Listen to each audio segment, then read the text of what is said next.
The Mirror. Hugo Hugen lived alone. He had no family, no real friends, not even a pet. Monday through Friday, he went to work at his office, where he was an accountant.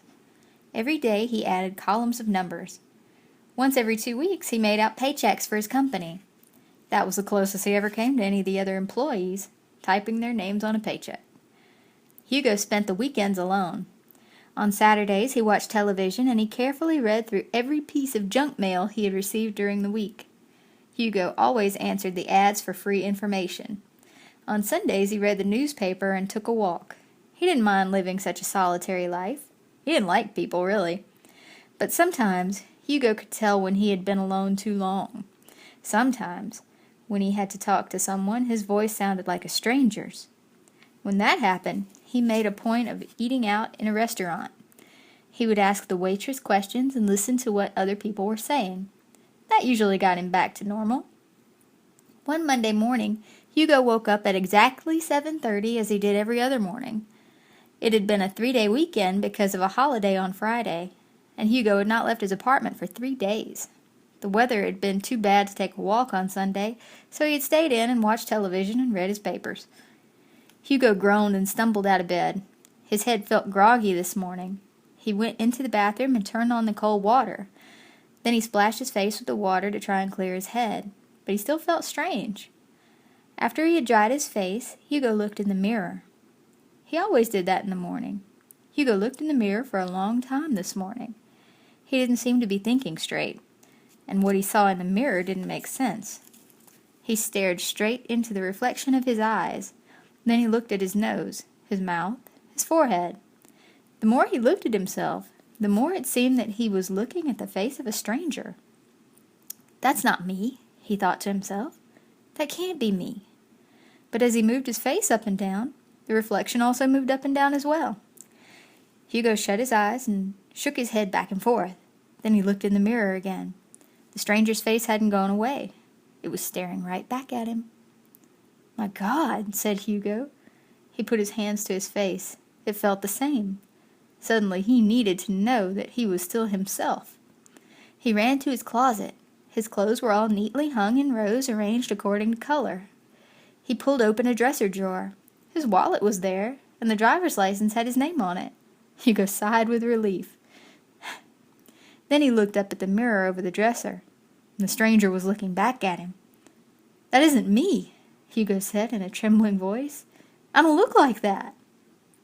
He dressed himself in one of his oldest suits, one that he had worn hundreds of times. It made him feel secure. Then he went into the kitchen, put on some coffee, and poured himself a bowl of cereal. As he picked up the big cereal spoon, he saw the stranger's distorted face staring at him upside down. "I don't look like that," Hugo repeated. Suddenly, he thought of a way to prove it. "A picture," he thought. "There must be a picture of me." But he couldn't think of any. No one had ever taken a picture of him that he could remember. He began to shake inside. Wasn't there any way to prove that he wasn't the stranger he saw reflected in the mirror? By now it was 8:15. He would have to be at his desk in 45 minutes. Hugo didn't know what to do. He couldn't go into his office looking like a stranger, but he couldn't stay home either. It was the 15th of the month. The employees were supposed to get their checks today. Hugo got ready to go to the office. He avoided looking into any mirrors, and as he locked the door to his apartment, his neighbor, Mrs. Reynolds, passed him on the street. "Good morning, Mr. Hugen," she said. Hugo returned her greeting, then he realized what it meant. He looked like his old self to her. He almost went back into the apartment to look in a mirror, but then he remembered that there was a mirror at the front of the bus he took to his office. He walked to the bus, stopped, and waited, humming a song. He felt better now. The bus pulled up, and Hugo walked on. As he gave the driver his money, he stooped to look back into the mirror, but to his horror, the stranger stared back at him with an eager grin on his face. Hugo slumped down into a seat. He rode all the way to his office with his eyes shut. There was a window by his seat, and every time he looked at it, the reflection of the stranger's face was there. At 9 o'clock, Hugo was in his office and at his desk. He sat there, waiting for someone to notice, but no one did. The woman who worked in the accounts department with him acted perfectly normal. They paid no more attention to him than they usually did. Hugo felt as though he were going mad. 4 times during the day he went to the restroom to check. The mirror always confirmed his fears. He looked like a total stranger, and no one had even noticed. Hugo went home that night and directly to bed. He hid in his darkened room until sleep put his exhausted mind to rest. When he woke the next morning, he was afraid to look in the mirror. He avoided it, but he had to shave if he went to work, and it was hard shaving the stranger's face. His hands were shaking. It went like that Tuesday morning, and Wednesday morning, and Thursday morning.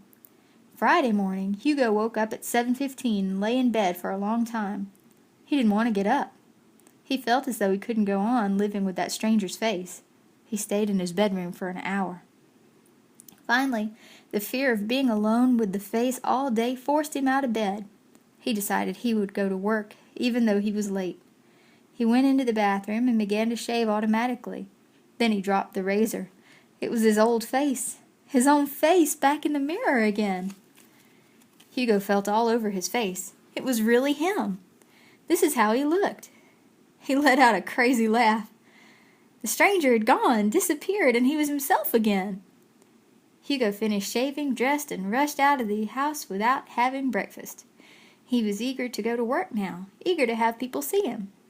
As he was locking his front door, Mrs. Reynolds passed by on the street.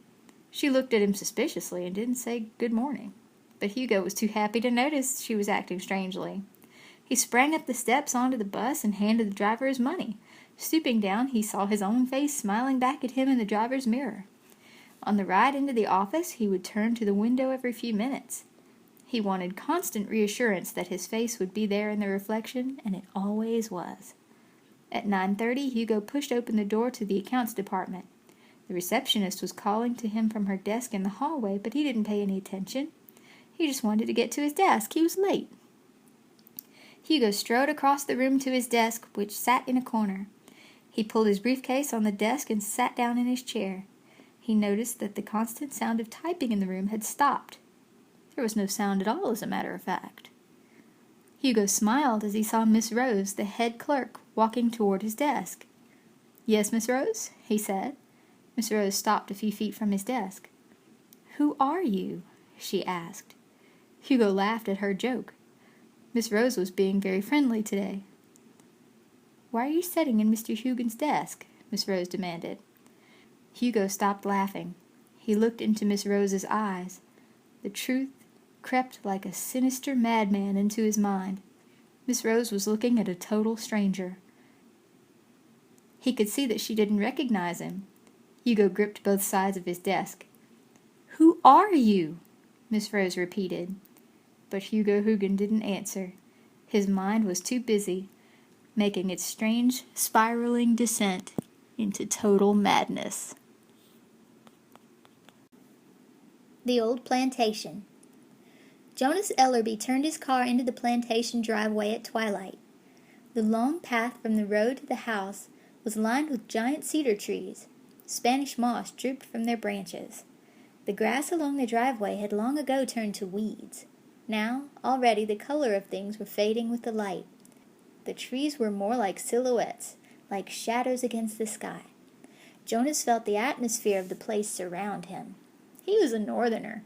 This landscape was new and strange to him. The driveway took a sudden sharp turn and the house appeared. Jonas drew in his breath when he saw it. The house was not what he had expected. He had gotten his idea of southern plantations from old Hollywood movies. Jonas stopped the car and turned off the engine. He stared at the great sweep of the house. Its long veranda stretched out underneath tall white pillars. Window after window stared at him like curious eyes. In one, Jonas thought that he saw a light go out, but then he decided it must have been a reflection. Jonas looked up at the second story of the house. Something was wrong with it. The room sagged at a crazy angle to one side. The roof looked as though it had been blown on by too many storms. And the color of the house was not the blinding bright whiteness of the plantations in movies. It was a dull gray, almost a rotten gray color. It was a dying house, and Jonas had come to bury it. Jonas represented the firm of Stanton and Stanton. The firm represented the estate of Mr. Wigover, the former owner of the house. The estate had gone into bankruptcy. Jonas had come to make plans to tear down the old house and sell off the land to a real estate dealer. Even though people warned him about the house and its strange reputation, he had come this evening to spend the night in it. Jonas got out of his car and slammed the car door shut. He decided that he would explore the premises in the fading twilight. He followed the stone path up to the house and then walked up deteriorating steps onto the veranda. An old rocking chair sat there, moving slightly in the evening breeze. Jonas put the key he had been given into the front door lock. To his relief, the door opened. As he stepped inside, Jonas was overwhelmed by the smell of dampness and decay. The air seemed steeped in the odor of age. He wondered how long it had been since another human had stepped foot inside this house. He walked along past the grand stairway, which swept up to the second story, and entered a sitting room full of dusty, moldy furniture. His footsteps echoed on the bare floors as he went from room to room, the dining room, the ballroom, the study, the kitchen. Just as he was making his way back to the front door, Jonas passed a room he hadn't entered before. He opened the door and peeked in. It was a small bedroom, sparsely decorated and neat. The sheets and pillowcases were no longer fresh, but obviously clean. And this room didn't seem to have the damp smell in it. Jonas stood and looked around the room for a moment. Then he smiled and went to get his luggage from the car. By the time he had unpacked his things for the night and put them away, twilight had faded into night. Jonas knew the house had no electricity, but he saw that there was a partially burned candle on the nightstand by the bed. As he fumbled with his matches in the darkness, he heard a chorus of crickets begin their shrill evening song. The candle blazed alight. That is when he first noticed the book. It was sitting on the nightstand as if someone had laid it out for him. The title on the faded cover was The Old Plantation. Jonas decided he might read it later when he turned in for the night. Before that, though, Jonas would go out into the veranda one last time. As he walked out into the night air, he sensed a change in the atmosphere. He no longer felt just a few miles away from civilization.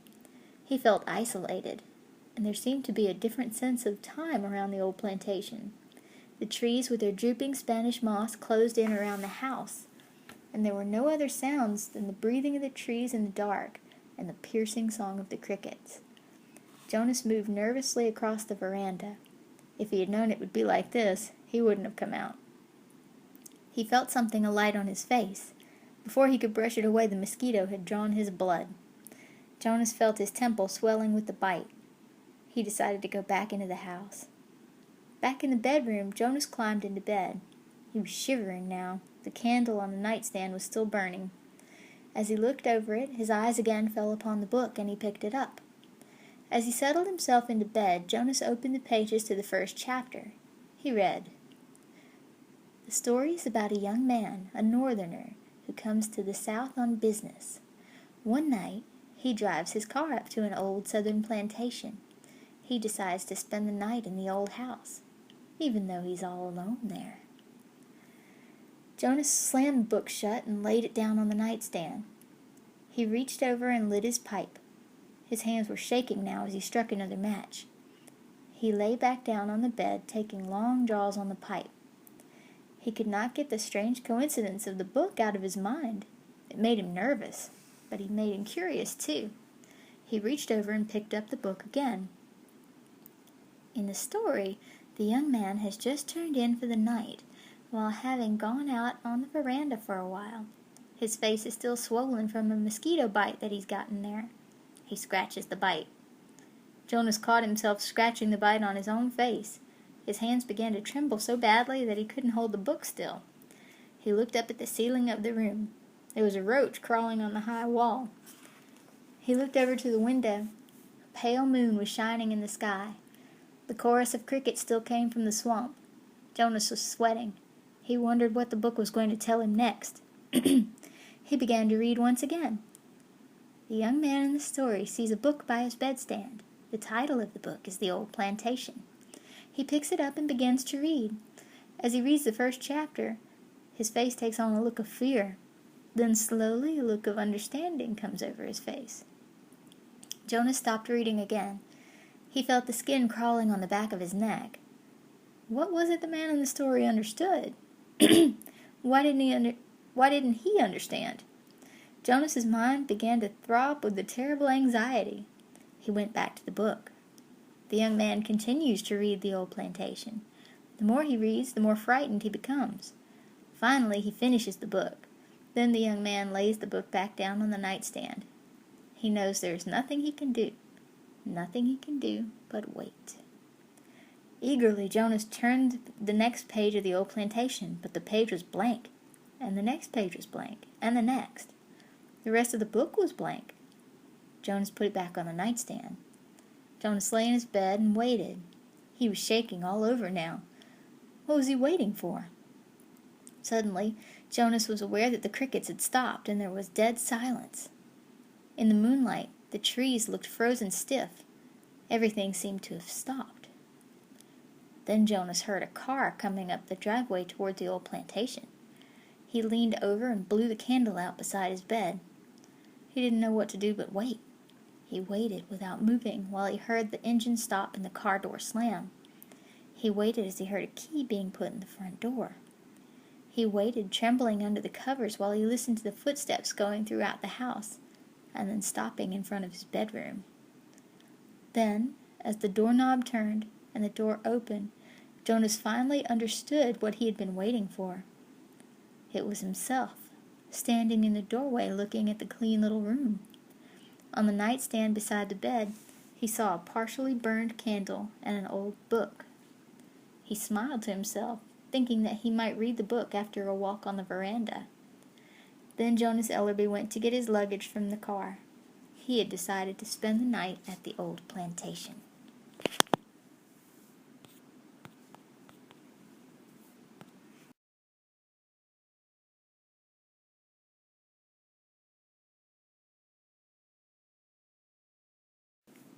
The Egyptian Coffin. The night guard walked into the Egyptian section of the British Museum. He gave a low whistle. "A lot of weird stuff in here," he thought to himself. It was the guard's first night of duty in the Egyptian rooms. He had been assigned to the Viking rooms of the museum for several months before this. He plopped his fat body down on a hard bench by the wall.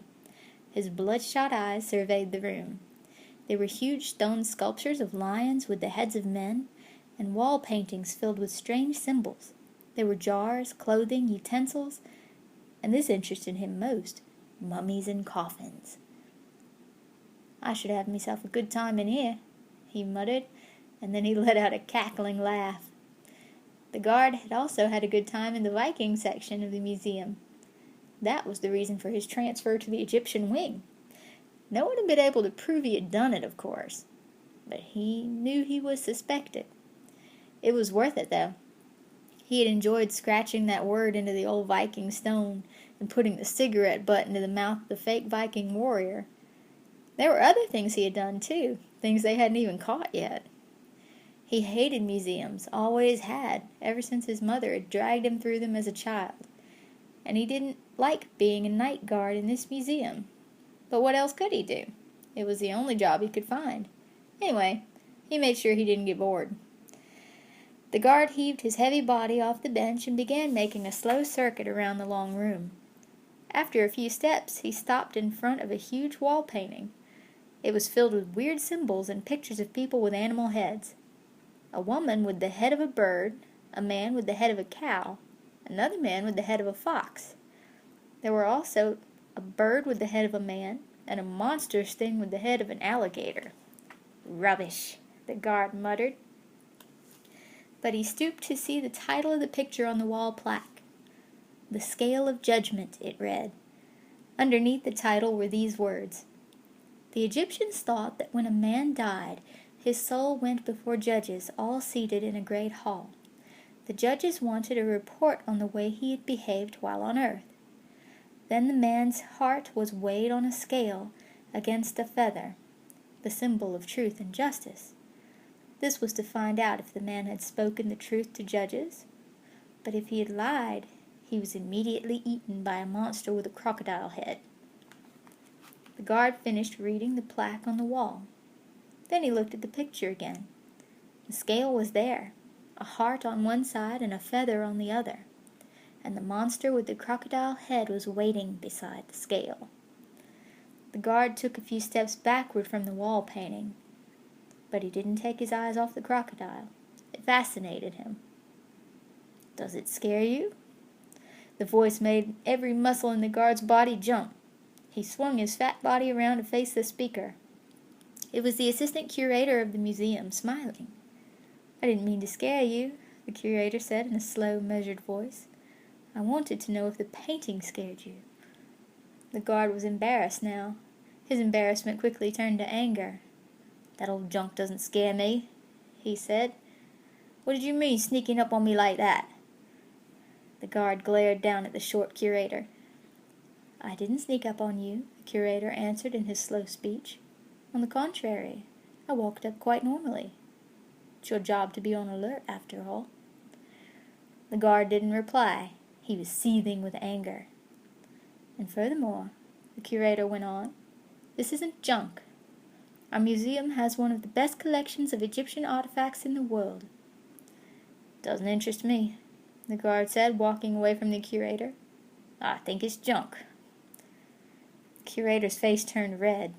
"You watch yourself. We're on to your tricks, you know. If we weren't short-staffed, I'd have you fired." The guard turned around and stared at the curator with an insolent look on his face. "You just watch yourself," the curator kept it up. "If you disturb anything in this room, you could be sorry. The Egyptians had respect for their dead. They knew a lot about magic and curses. You'd better not try any of your tricks here." The little curator continued his lecture until he walked out of the room, slamming the door behind him. The guard began his circuit of the room again. Now he had a surly scowl on his face. As he passed the Egyptian paintings and statues, he began to hate them more and more. The humans with animal heads seemed to threaten him with their beaks and claws and strange passive faces. "You'd better watch yourself," the guard mimicked the curator's words. "They can have this job," he muttered. The guard stopped to pull out a stick of chewing gum from his pocket. In front of him was a wooden coffin. A sign beside it said, "Outer Coffin of Takeb, a Princess." It was in the shape of a human body. The coffin bottom lay flat on the floor. The decorated coffin lid stood upright at the foot of the bottom. As he began to chew his gum, the guard stared at the pictures over the decorated lid. The body of the lid was covered with feathers, human figures, snakes, and strange symbols. On the top of the lid there was a face, the face of an Egyptian woman. She had large almond-shaped black eyes. The guard found himself staring into them. "Ow!" The guard had bitten his tongue while chewing his gum. The pain snapped him back to reality. For a moment he had become lost in that woman's eyes. He put his fingers to his mouth and took out the gum. He looked around for a place to put it. Opposite the coffin was a mummy. Its sign said, "Petikons, son of Takeb." The guard looked at the mummy's human shape wrapped in the yellowing strips of cloth. He laughed under his breath. Then he stuck his piece of gum onto the back of the mummy's head. Now he laughed harder. But suddenly he stopped.